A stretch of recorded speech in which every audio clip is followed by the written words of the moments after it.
Well, let's dive into it. I'm looking forward to it. It's wonderful to meet you, David. Thank you for taking a minute out today. Thank you for having me on. Yes, sir. Let's begin our journey into your work by asking you this. 5 years ago, this pandemic changed our lives, did so Correct. many things to change the world. How did you get through that era, and how has it changed the way that you approach things in 2025?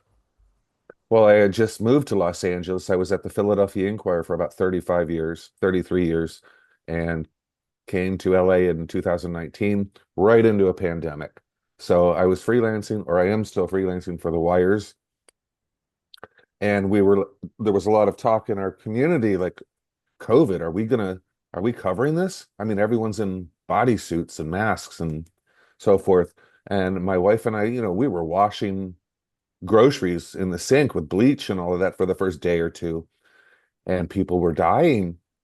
So we didn't know, we were all saying, like, if an editor wanted you to go into a hospital and shoot a COVID patient, would you? And a lot of people were saying no.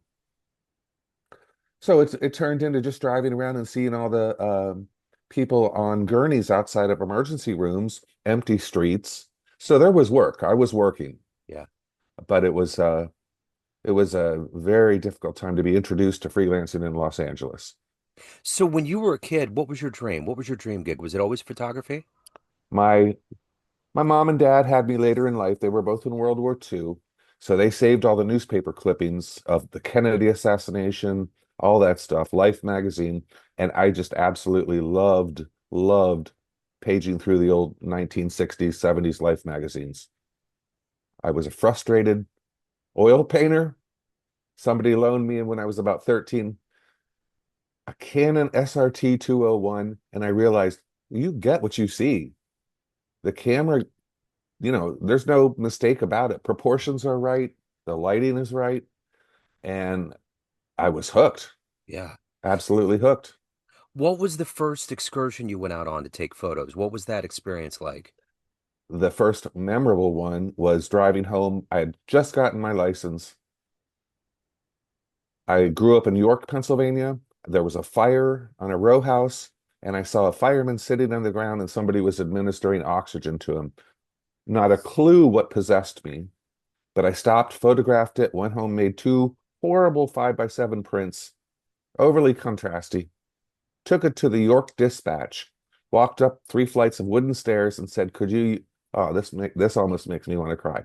Walked up 3 flights of wooden stairs and said, "Can you use these?" And he said, "Sure. Where do we send the check?" And I'm like, "What? What?" And that day on, I was looking for everything. There was a volunteer fire hall near our house.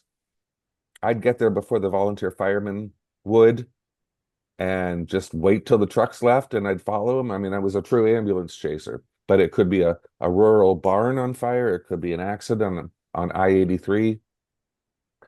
And it, you're too young to remember Lou Grant. It I was know a the name. it was a TV show about a newspaper Okay. in the late 70s, early 80s. Okay. And there was a character that was a photographer. And he had the scanners in his car and just lived and breathed news photography, and that was me. That was absolutely me. Well, you talked about oil painting. I've always loved photography. My first camera was a Pentax K1000, did the I dark had room in high that school. was my second camera. That was my baby. I love that. Was My it brown or black? black. Yeah. And my dad gave it to me. He was a photographer. So, but I got into painting too. So I'm curious, what was that leap for you? How did those two worlds either merge or enhance what you were doing? Well, I gave up oil painting, Okay. you know. I Okay. was always very good in art, but I just couldn't translate it to oil painting. I never knew when I was done. So you talked about the JFK moment.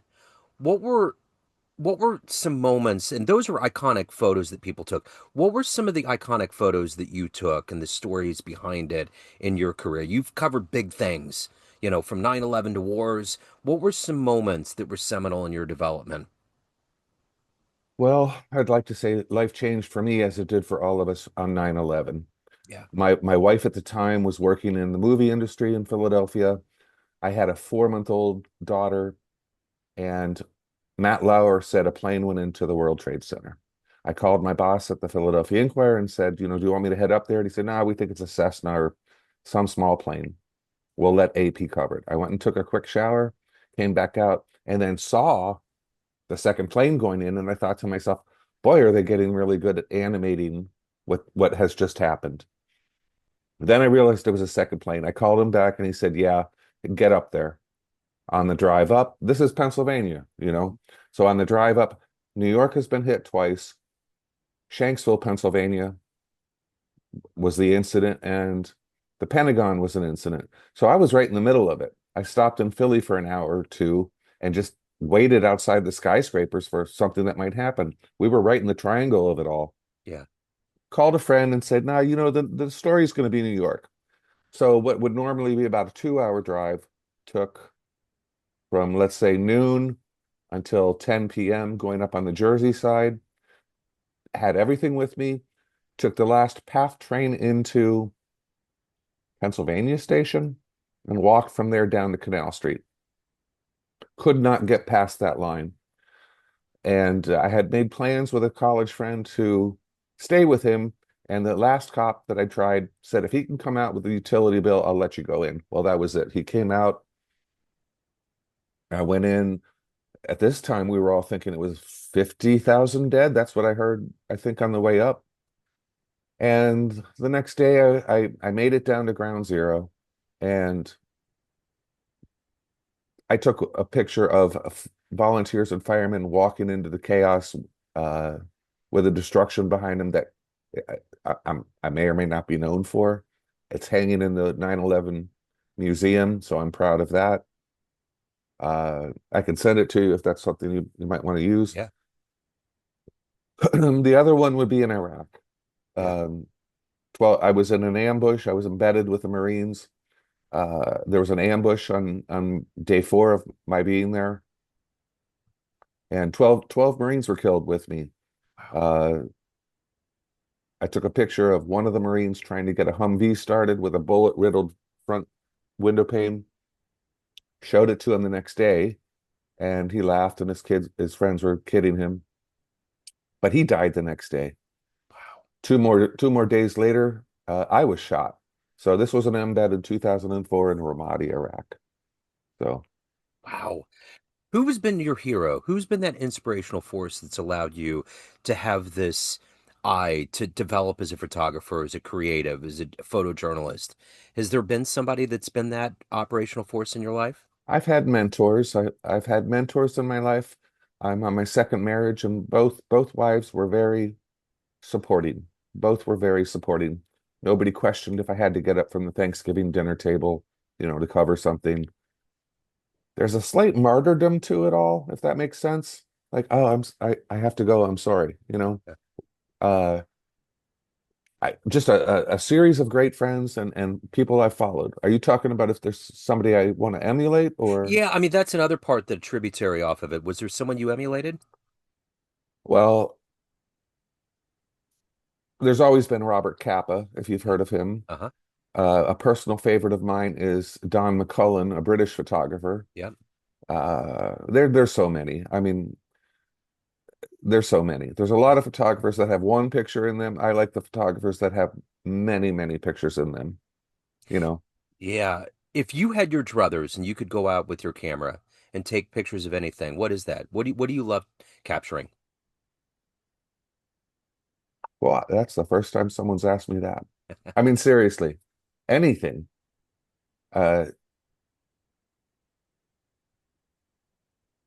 I tend to find myself on my days where I'm driving around in my Jeep photographing landscapes, but then in Los Angeles, I tend to find myself photographing homeless.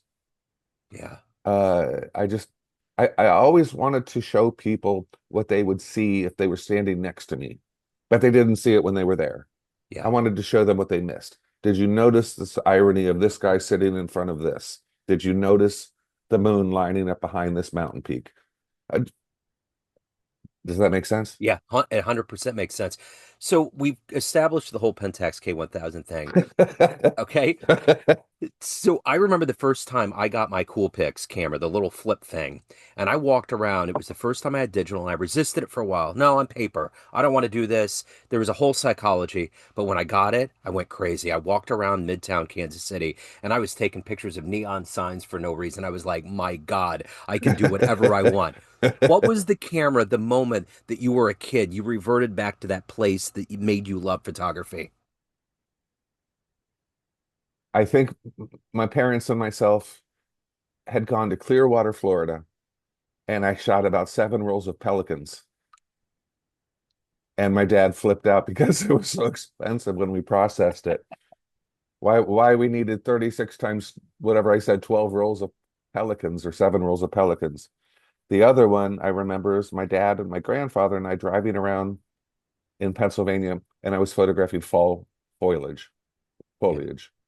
Again, oh, that was the time none of them.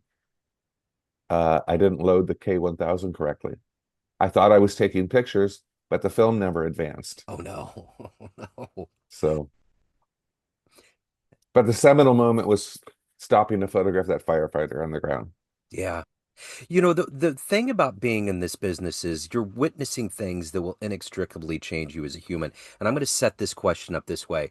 This weekend, I was fortunate enough to go and cover an event. The lead singer of Rush, Geddy Lee, was at the Negro Leagues Baseball Museum, and he wrote a new book, and he was there to meet with fans and sign his book. And I was right there at the receiving line after all of these fans bought the book, Rush, baseball fans, whoever they were, and it looked like these people landed in heaven. They were having their kids with them with Rush shirts. They just had this look. And a guy came up to me at one point and was like, kick ass, just in total euphoria. And I was like, that's the quote of the day. Just pure joy. What did seeing all these events, both catastrophic and ethereal throughout your existence as a photographer, what did it do to you and your sense of grasping humanity and growing as a human being?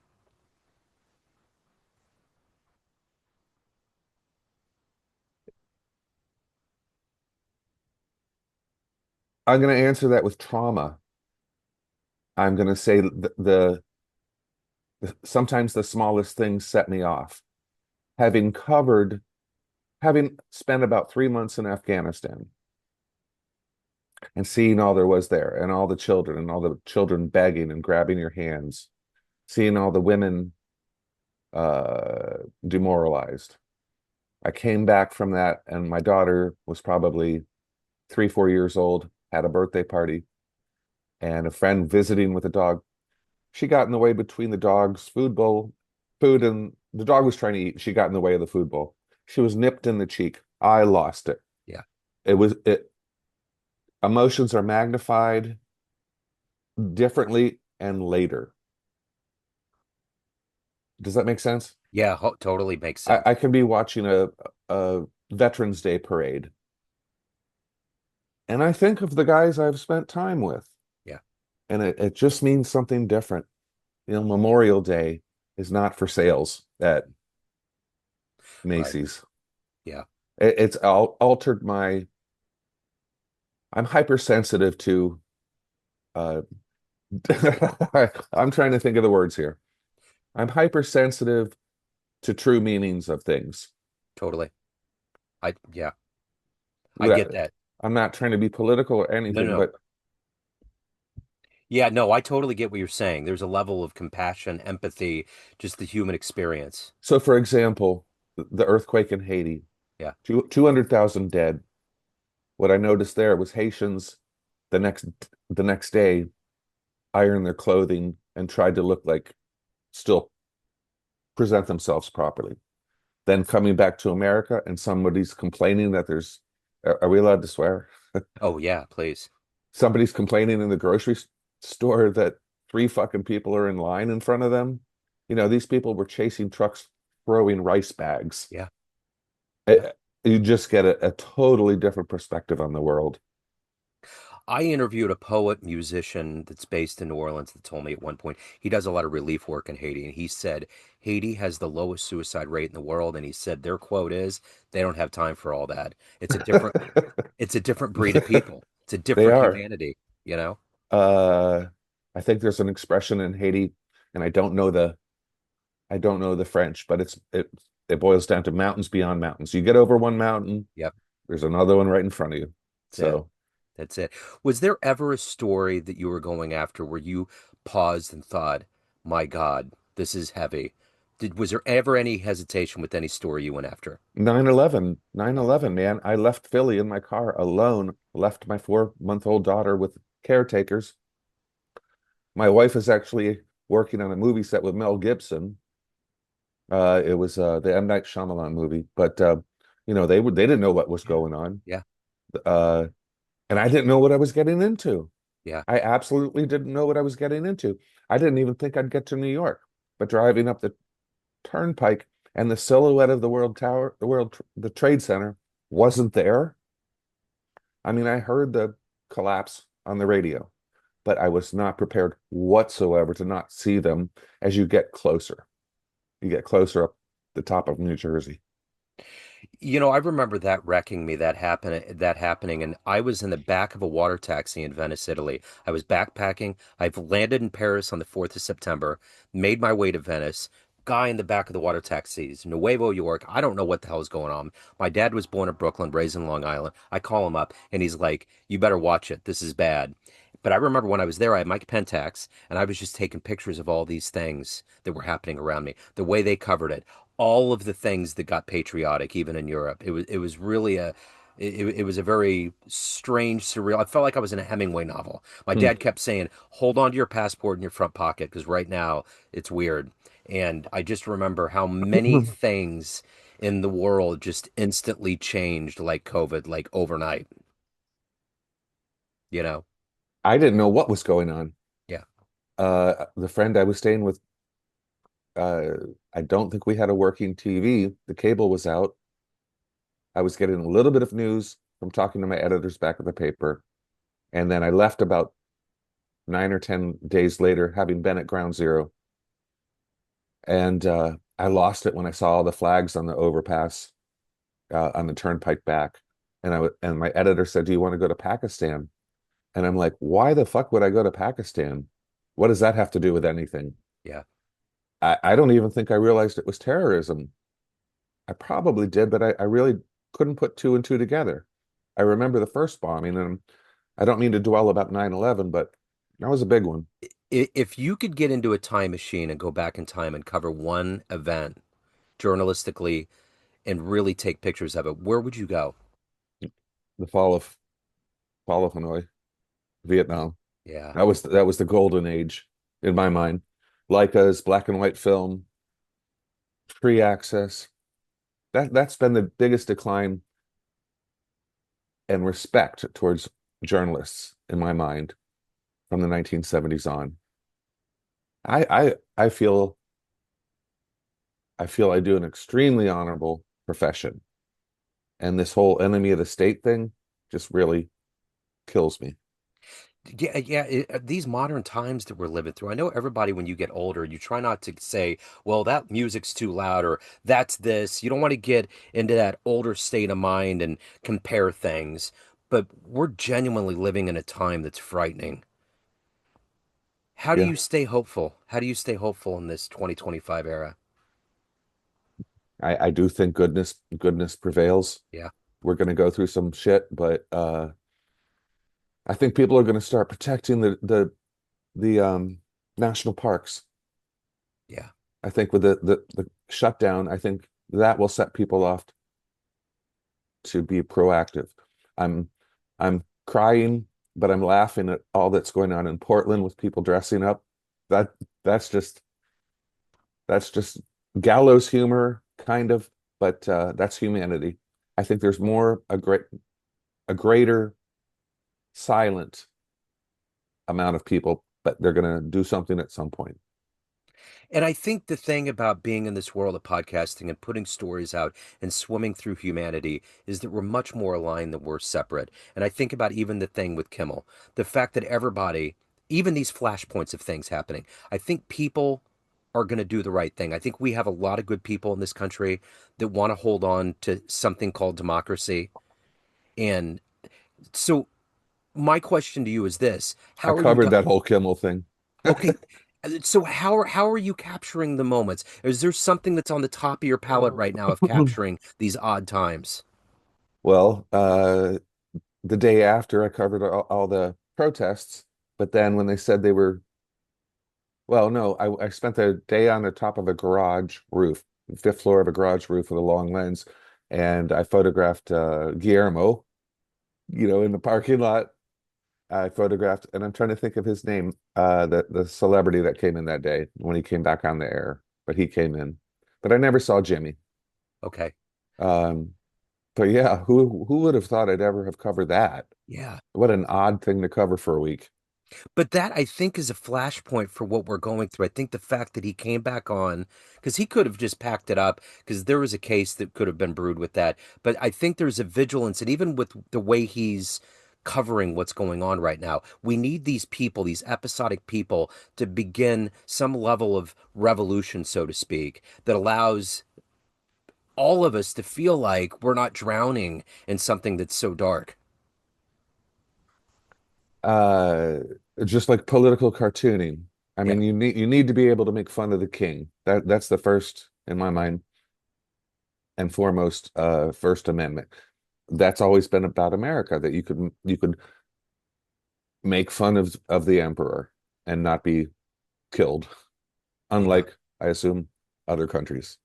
Yeah. I didn't even know. Obviously, England does not have a First Amendment or a constitution, but I didn't know you couldn't publicly speak badly about the royalty, Wow. or criticize the government. I believe that's what I've understood Yeah. Interesting. because some of the podcasts I've had on British photographers, and I said, "Well, you can do that if it's in the public good. Who's to decide that, though?" True. Yeah, that's purely subjective. So, beyond your family, of everything that you've done in your life, you've dedicated your life to capturing the world. What are you ultimately the proudest of?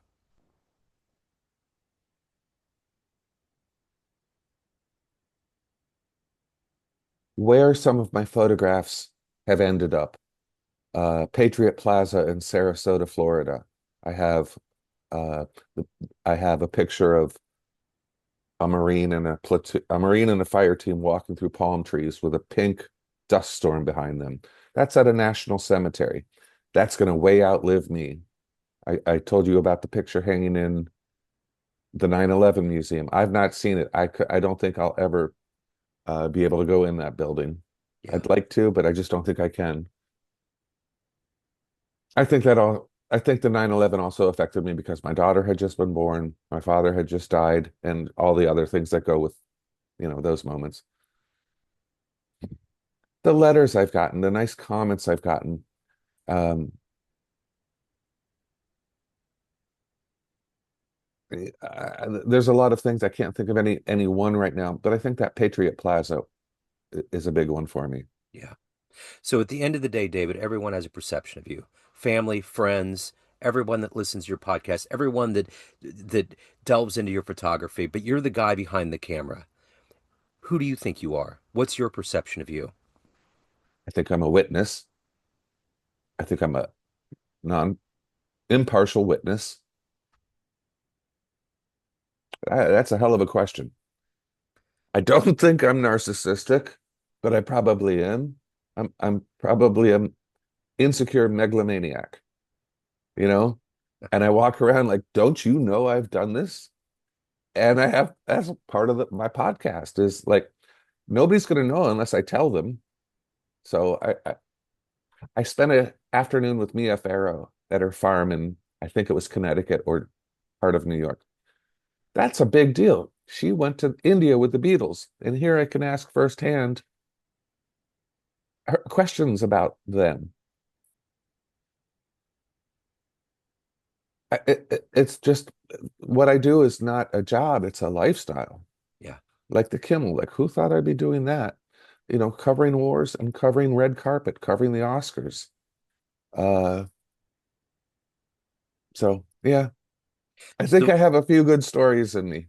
you do. You certainly do. So, let's say you have a dream tonight and you walk into your childhood house and you run into that version of you before you went on that first jaunt to take a picture of that fire before you got that paycheck and felt that real adrenaline surge. And you sat down with that version of you and opened up a picture book.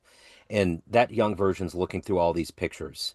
And you're not saying anything. And at the end, you say, I took all these pictures. Would that version of you believe you? I'd like to think so, yes. Yeah. What's the quote? The only two people you have to impress are your younger self and your older self. Yeah. You know, the 8-year-old and the 80-year-old. And I'm proud of what I've done. I mean, not in a bravado way, but I'm proud of what I've done and survived. You know, Yeah. I've had my share of panic attacks. You know, for the longest time, I couldn't take my daughter in a Target store. I don't know if it was the bullseye on the outside of the building, but I got past that. Yeah. So if anyone wants to tune into the podcast, delve into your work, any of the other good business in your role, where's the best place to go? It's called Just the Photographer with David Swanson. It's on Apple, Spotify, the anywhere you can get your podcast. Wonderful. This has been fascinating, David. It's been an honor. Thank you, sir, for your time. Uh, I love it. Thanks, man. Thanks for having me on. Yeah. I hope I spoke eloquently. Oh, you were wonderful. This has been absolutely great. And we're off. So this is I like I said, I've been taking pictures for a long time and covering journalism. So I have such a reverence and respect for what you're doing and how you've captured the world. And I think sometimes we don't pay respect to those that are actually transmitting these images that just are the tapestry of our lives. And I think it's absolutely essential. So this is actually it's been a huge honor. I appreciate you taking the time out. Thank you so much. Do you want any of these?